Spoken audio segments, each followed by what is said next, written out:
we're going to have together with the YouTube chat. So we're going to go ahead and open both of them. Join us. Another solo director today here for me. So I hope everything is A-okay. If you can hear me okay. Audio good. Testing. ¿Cómo están, amigos? Bienvenidos a otro Jenny Live. Espero de que estén teniendo una hermosa noche, día, tarde, donde sea que estén. Bienvenidos. Únanse a nosotros. Estamos en vivo e en directo nuevamente con otro Jenny Live de lunes a viernes. 8 de la noche, aquí con ustedes en vivo e en directo. Si quieren interactuar, quieren hablar de algo en particular, tienen un tema en mente, pueden hacerlo enviándome un mensaje, sea en el chat de YouTube o en el chat de Miami TV. Vamos a ver, sí, acá está. Aquí salimos, muy bien. ¡Oh, yay! todo bien, todo perfecto, muy bien. All right, guys, ¿qué tienen en mente para el día de hoy? ¿De qué desean hablar? ¿Qué ha sucedido en el mundo? Yo tengo, por supuesto, siempre nos envían temas. Hi, Thomas. Hi, Luzn. Welcome, guys. Welcome. Let me open our members chat. 1 second, guys, and then we will continue. Vamos a abrir el chat para miembros también. Ya llegando a fin de semana, ¿qué tienen? Welcome for our Miami TV chat as well. Llegando al fin de semana, ¿qué tienen planeado? ¿Qué está en su mente? ¿Van a salir? ¿Van a quedarse tranquilos? Nosotros hoy nos toca salir a hacer un nuevo Do You Dare en los bares de Straw Hat, así que si están por aquí, si están visitándonos por Tulum, entonces vengan a saludar alrededor de la medianoche, probablemente estaremos saliendo con nuestro programa. So it's the weekend, close to the weekend. What are you guys doing for this weekend? Friday evening here. So we're going to go and record another Do Dare from the awesome Straw Hat in Tulum. So if you guys are around here somewhere and you want to come and say hello or participate in our dares, please go ahead and check us out around midnight or so is usually when we do our shows. Clothing coming off as we speak. Very good. Yeah, it's a naked weekend, you guys. Make sure you take a naked weekend. Tómense, por supuesto, el fin de semana al desnudo. Manuel, Costa Rica, ¿cómo estamos? ¿Cómo está Costa Rica? Hola, Alberto. Welcome, Pi. All right. Vamos a hablar un poquito del cerebro hoy. ¿Por qué no? Datos curiosos del cerebro. Está en español, así que lo voy a leer en español. Tratamos un poco del tema, a ver ustedes qué opinan. Punto número 1. El cerebro humano tiene aproximadamente 86.000 millones de neuronas. Wow, eso es increíble. O sea, directamente si alguien te dice entonces de que se quemaron algunas neuronas, no te preocupes, en algún momento u otro podrás recuperar o volver a encender nuevas, ¿no? All right, we're going to talk a little bit of facts about the human brain today. Let's go ahead and go live there. So, curious facts about the human brain that you should know. Human brains only have approximately 86 million neurons. So I guess in this way, if any of those neurons go dull, then don't worry. You always have the time to just kind of wake it up the rest of them. So no problem.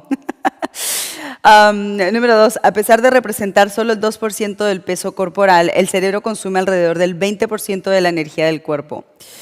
O sea, que pensar te hace gastar energía corporal. Interesante, no hay que pensar tanto, chicos, por eso. Mucho mejor estar tranquilos, ¿no? En ese estado de zen. Por eso dicen, ahora entiendo, por eso dicen que los meditadores cuando meditan muchísimas horas, normalmente el trabajo del meditador es meditar alrededor de unas, de unas 20 horas al día. Y siempre me han dicho que sí les quita minutillos, dicen, minutos de vida. Wow, increíble. O sea, de que tú puedes estar sin hacer nada y sin embargo, si estás trabajando la fuerza y el poder de la mente, igual estás gastando energía. So even though it's only 2%, of the body weight, the brain actually consumes around 20% of the body's energy. That's insane. Interesting. Okay. So I think that kind of answers for people that do meditation, right? Like meditators, for example, they meditate around 20 hours a day. And I remember, I don't remember who I was talking about this with, but I remember getting the information that they said, we only meditate on things that are important because that's why I don't bother them with silly stuff. They're like, because it does take and consume minutes of our life. So I'm guessing this is probably why, because even though they're not doing much, physically with their bodies, they're still consuming energy. And I guess that's also why their food habits are very, very like simple. Ok, número 3, durante el sueño el cerebro sigue siendo activo y puede realizar funciones como consolidar la memoria. O sea que, ven, nosotros estamos soñando, pero al mismo tiempo igual, pues, él trabaja solito. O sea, de que el otro día hablábamos de la proyección astral, hablábamos también sobre la... ¿cómo eran los sueños lúcidos? O sea, de que sí, o sea, tu cuerpo está quietito, no estás haciendo nada, sin embargo, igual puedes estar pasando por toda otra vida en otro lugar, en otra frecuencia y en otra dimensión. ¿Creen en eso? So, number 3, during your sleep, your brain is actually still active and can realize functions like consolidate your memory. We were talking the other day about solid dreaming, right? Lucid dreaming, sorry, not solid dreaming. Lucid dreaming and astral projection. So, it's amazing how much goes on when we're not even mentally aware of it, but our brain just does its own thing. So we could be visiting different dimensions, frequencies, living all together energetically in another realm, in another world, in another planet. And yeah, we won't remember until they come up with that machine that already exists where our dreams are recorded. Freaky, right? Now, do you think that kind of technology coming out to light and everything will make people think differently about life overall? I mean, after all, this isn't the only place that exists. For a lot of people, I think it might be a shocking discovery. Ok, número 4. La velocidad de las señales nerviosas en el cerebro pueden alcanzar hasta 120 metros por segundo. Interesante, de eso no tengo nada para decir. Did you know that the speed of the nervous signals that are happening in your brain can actually reach 120 meters per second? That's insane. I have nothing to say about that. Number 5. Número 5. El cerebro humano es capaz de generar alrededor de 70,000 pensamientos al día en promedio. Creo que ese es el problema número 1 de las personas, ¿no? De que llegan a pensar tanto,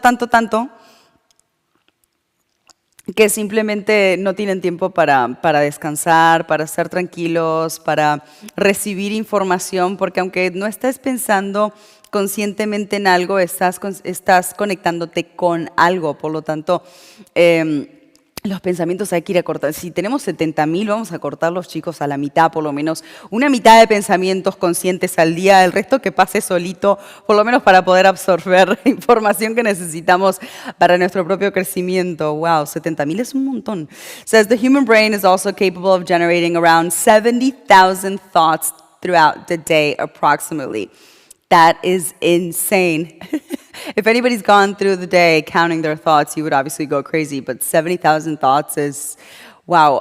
Maybe that's why, people are so bombarded with not moving forward, bombarded with everything in life and problems and situations that happen, not really focusing on moving forward and allowing themselves to reach that enlightening, right, aspect of their life where they receive information, they receive solutions to your problems. Sometimes when we think so much about our problems, that we're not going to be coming up with the solutions because we are overthinking. So I think overthinking probably causes, and actually I think this is proven, overthinking causes most of depression. Overthinking causes a lot of people to make mistakes. How many times do you overthink something and maybe even imagine things that are not real? Like, for example, in relationships, right? When people have a low self-esteem or they're not secure in their relationships, so they go ahead and they do this whole imagination of things of what their couple might not be doing, when in reality maybe everything's okay. So overthinking definitely probably caused a lot of divorces. Insecurities, are something that needs to be definitely faced on as an individual, where if this is something something that you're going through and you're somebody that's super jealous, then you need to look at yourself in the mirror and say, listen, the problem isn't the person, it's you. Because when you're sure about yourself, when you're sure about everything around you and about yourself as a persona, as a person, then that doesn't really fall into the equation of worrying. You know, you have other stuff maybe to worry about, but not insecurity of somebody else maybe being loyal or unloyal to you. And if you're in a situation like that, then you shouldn't be in it to begin with. All right. Information that travels to the brain. La información que viaja al cerebro a través de las sustancias químicas llamadas neurotransmisiones. La información viaja en el cerebro a través de sustancias químicas. Ok, a través de... Ok, interesante, muy bien. Bueno, fíjense que eso de los 70,000 pensamientos al día, ¿cuántas depresiones son causantes en personas por el sobrepensar? En inglés se llama overthinking, o sea, el pensar demasiado en algo que quizás probablemente no estás encontrando la solución simplemente porque no te das el tiempo para recibir esa lucecita, ¿no? O sea, para recibir esa información y de repente darte cuenta de que, wow, pues ahí estaba. La mayoría de personas que reciben soluciones a problemas, Enrique es uno de ellos, siempre lo digo, es en momentos tranquilos. Y normalmente tiene que ver en el baño, porque en el baño nadie molesta a nadie, ¿no? Entonces, como que tu momento de silencio, ¿no? Y de repente estás pensando y pensando, ¡cling!, te vino. ¿Cuántos de ustedes han recibido realmente así, lamparitas o lucecitas en el baño? O en la ducha o en el inodoro, no importa. Now, how many of you have gotten like those illuminating moments in the toilet or in the bathroom? I can't say it's happened to me. It happens to Enrique all the time. He says, I need to think, and he just goes to the bathroom. I think he just sits there, you know, but I get it. I mean, the bathroom is a place where nobody's bothering you. Nobody's going to come knock on your door for sure. And it's quiet time, so whether you're doing something or not, it is that time to think, yeah. Pues al fin y al cabo, sí, es el lugar donde nadie te va a molestar, nadie te va a venir a tocar la puerta para ver si terminaste o no. Así que no importa si estás haciendo o no estás haciendo algo, por lo menos es un lugar sagrado donde nadie te va a molestar, eso es de seguro. Buenas tardes, hola Guillermo, ¿cómo estamos? ¿Se puede medir el porcentaje de energía que gastamos en una relación sexual? ¿Saben de que en un momento en la época así nuestra de estar vivos, aparentemente hay un señor que sacó una máquina, y esto lo comento porque mi mamá fue a hacer ¿cómo le llaman? Son como técnicas. Fue a hacer un retiro o unas clases donde salen con certificado y todo sobre la programación neurolingüística. Esto era, el señor se llama Edmundo Velázquez, ahí va. Y bueno, fueron no sé cuántos días, una semana o algo así, donde los entrenaban en el cerebro y todo esto, y todas las técnicas que puedes hacer para automejorarte.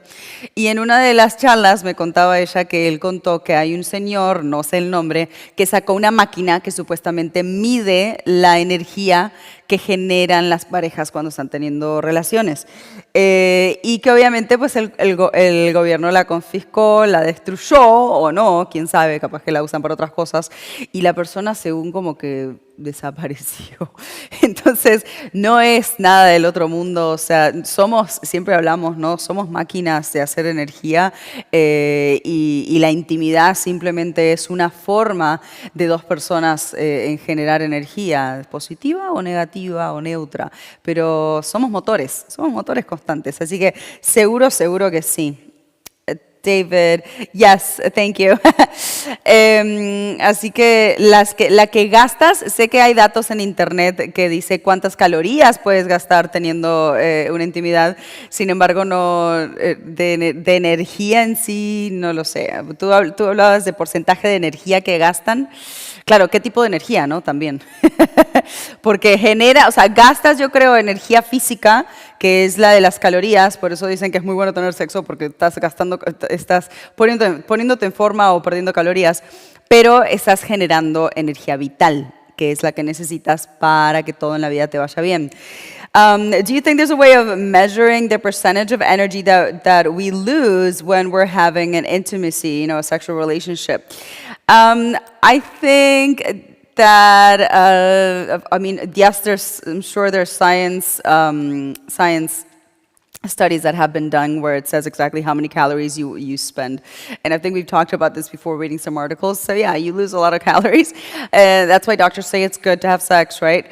But you know, there was a person, I don't know the name. This is something that I heard from a conference that my mom went to, and she shared it with me. She's like, the guy that was doing the conference was talking about this guy that invented a machine that actually measured the energy that was being generated when somebody was having intimacy, right? When they were having a sexual relationship.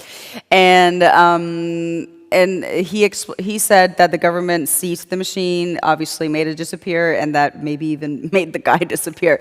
So yes, there is such a strong background with sexual energy that it's been so hidden, and we've said this so many times. You know, maybe for a lot of you, just hearing that phrase is the first time you hear it, but this has been ever since humans existed, right? And it's life's energy. So it's obviously not convenient for the masses, as they say, right, to have this information, because then we would probably just go bananas against whoever is in control. But yeah, it's basically unblocking all of your chakras, unblocking your tunnel of energy. And there are indeed machines that can measure the energy that you generate. Overall, we're talking about like any kind of energy, but of course, the one that you do in intimacy, right, through sex, is the strongest. So they can measure the peaks of energy, the peaks of frequencies, vibration, and maybe even, I mean, I'm sure they've already invented some kind of machine where they can put that energy in and use it for something that you're not supposed to, because, you know, that's how governments are, right? They love making weapons and stuff, so... It's like if they can weaponize sex, they would. And if you think about it, they kind of already have, because the amount of people generating negativity in the world and the influences that are out there, so people do generate negativity, is a crime against humankind overall. You know, that's why the world is how it is, unfortunately. Sí, ya leí. En el sueño el cerebro revitaliza todo el cuerpo. Es como es un reseteo totalmente. Tienes razón, pensar tanto en un problema sin encontrar solución puede producir depresión. Imagínate encima que cuando nosotros pensamos en resolver un problema, pensamos de que tenemos la solución. Entonces seguimos pensando y dándonos manija, como se dice, ¿no? Dándonos manija en resolver el problema. Pero es tanto que te terminas quemando el cerebro, como dicen. O sea, literalmente es llegar a un punto donde ya saturaste la información de tu cerebro, obviamente sin atraer ninguna solución, porque las soluciones normalmente vienen de afuera. Las ideas, la creatividad, la solución a un problema que tengas, normalmente viene de afuera. Entonces, en el momento que tenés un problema, lo que tenés que hacer es silencito, distraerte con otra cosa, y si podés, no distraerte, perdón, silencio y quedarte pensando en la nada. Eso sería una forma de recibir alguna solución. O te vas a dormir y cuando te despertás sabrás la solución al problema. Pero si le das y no dejas que descanse tu mente, nunca te va a llegar. Oh, thanks, Anthony. Jenny, you want to send a poem, but it's too long. You can always send it via email. It's jenny@miamitv.com. You're right that overthinking about a problem can actually cause depression. You know, most people... saludos, Costa Rica, ¿cómo estamos? Saludos, España, Chimalhuacán, Estado de México. Hola, Josecito.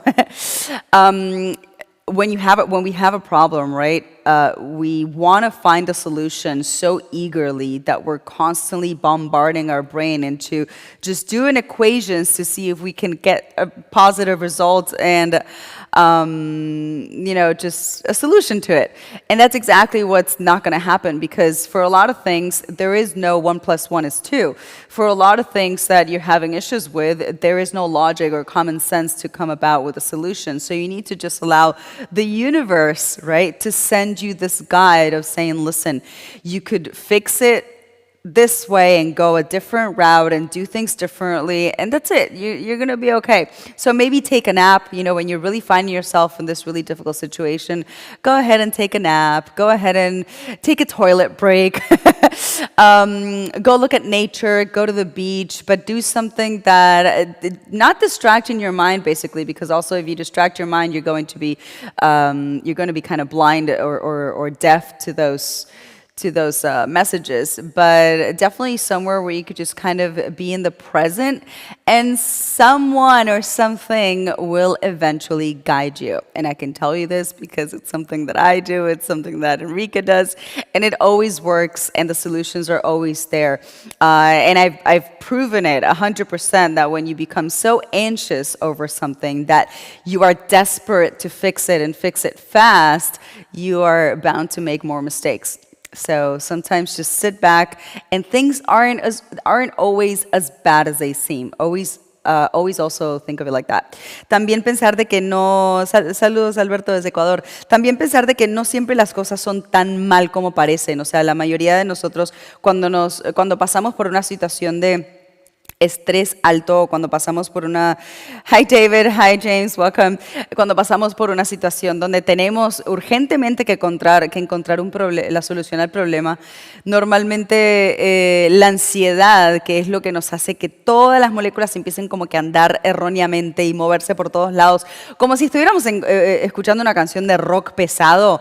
Así es como se ponen tus neuronas y así es como se ponen tus moléculas en el momento que estás confuso, que estás desesperado. O sea, la desesperación nunca te va a llevar a una buena decisión, por supuesto. Entonces, el justamente salirte de esa ecuación y dejar la mente en blanco es lo que podría hacer de que llegues a una solución un poquito más rápido. Y eso te digo de que lo he vivido y comprobado, o sea, en el hecho de tener la parte de la ansiedad y tener que solucionar y hacer algo muy rápido, al otro de darte cuenta que estás siendo ansiosa, ¿no? Y decir, bueno, a ver, ahora sí. Y después te das cuenta de que, wow, si hubiera hecho esto hace 2 horas atrás, quizás ya lo hubiera solucionado. Entonces, bueno, son cositas. At times, I've been sitting in my throne, I recall, or come up with the ideas on knowing how to fix things. See? What's insane is that someone actually came up with a way to count one's thoughts. I'm sure there was some kind of machine that you hooked him to, right? I like the mushroom. I can't believe I just noticed. You just noticed our mushroom? It's beautiful, isn't it? I call it the porcelain reading room. You go to read in the toilet. Interesting. Well, same thing. Enrique takes his phone. I always say, and this is something that I've also heard a lot of people say, that your phone is like the most hygienic thing that we own. So you need to clean it constantly, you guys. It's like, who knows what's on the cover of it in the toilet. Depresión clínica es el cerebro pidiendo ayuda, hay que ocuparse. So clinical depression is also the brain asking for help. You definitely need to take care of that. Beautiful shapes, thanks. Good evening, always wonderful to watch. Hey Evan, thanks. Thank you for all the care that you put into this interaction. What an inspiration, thanks. What makes you happy more than anything else? Me? Helping people. I think that makes me happy. Helping people, helping animals. You just get this like immediate reward, right? Where it's like, this is what I'm meant to be doing. I'm meant to be of service to somebody, helping somebody, making their life better at some moment. And the more that you do it, the better you feel. So yeah, that's what makes me happy. Saludos desde Chimahualca. Sí, Josecito, ¿cómo estás? Bienvenidos. Jenny, ¿qué es lo que te hace a ti feliz más que nada? ¿Qué es hacer algo que te hace feliz? Ayudar a las personas, creo que te da como un sentimiento de repercusión instantánea de gratitud por la vida, gratitud por poder ayudar, gratitud por, o sea, un confort interno que es inexplicable, el decir que pues hiciste algo por alguien, ¿no? Así que eso, o por alguien o por algo, o sea, animales o personas, no importa, pero ayudar a las personas siempre es súper reconfortable y sí es lo que me hace más feliz. A ver, continuamos. El hipocampo, una región del cerebro, es fundamentalmente para la formación de nuevos recuerdos. Algo más hablaban del hipocampo, vamos a investigar un poquito, voy a a pedir información sobre esto y vamos a hacer un programa solamente sobre el hipocampo porque es sumamente importante. The hippocampus is a region in the brain that is fundamentally for formation of new memories. Número 8, la corteza cerebral, la capa externa del cerebro, es esencial para funciones como el pensamiento consciente y la toma de decisiones.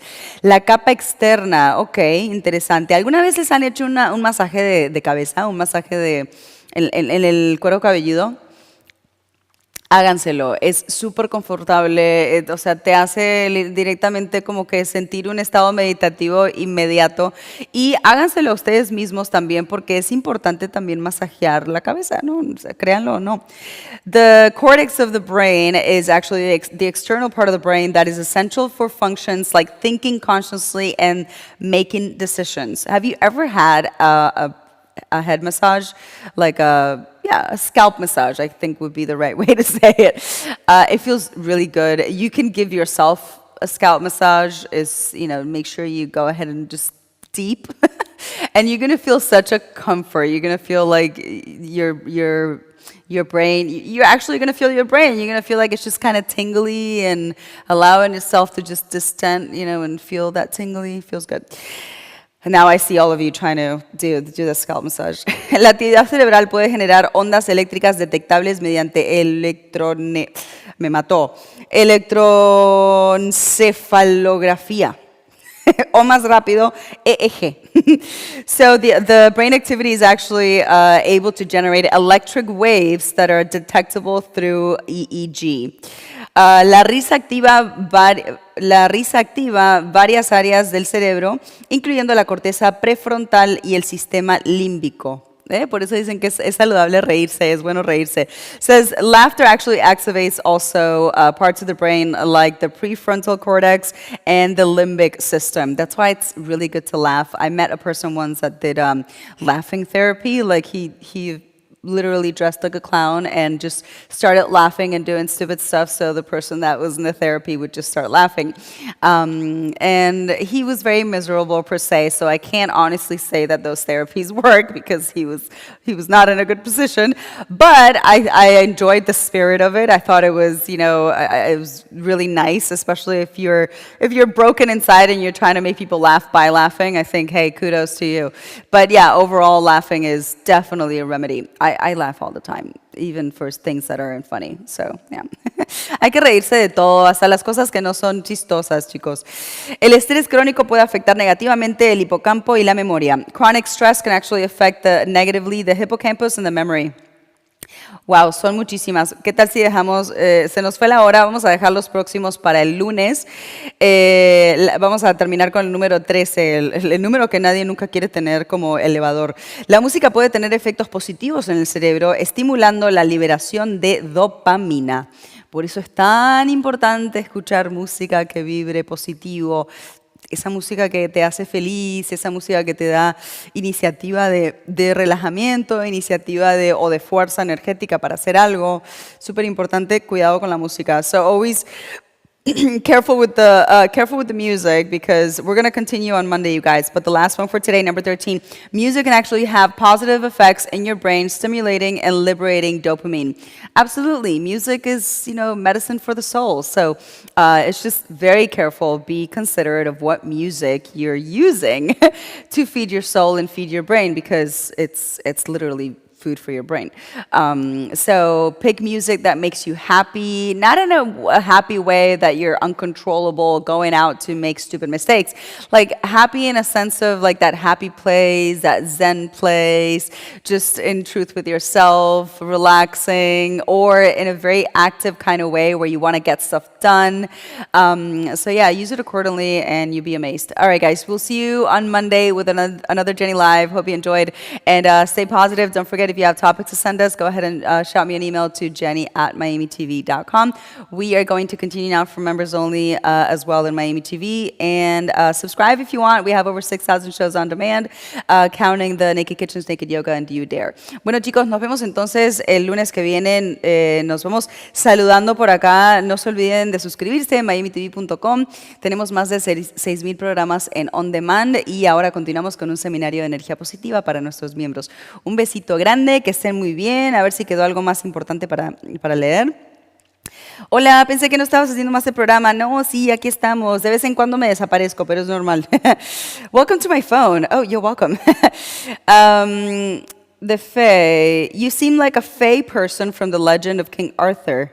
Okay, the Fae, sometimes called sky folk, are like gorgeous Lord of the Rings type elves who are very spiritual and in touch with nature around them. So I seem like an elf. I'll take that. Well, yeah, whatever. Yeah, sure. I'm an elf. Love you guys. Thank you so much. And keep shining, keep generating positive energy, and wake up. That's all. Bye. Adios, amigos. Buenas noches. All right, I'm turning you off now.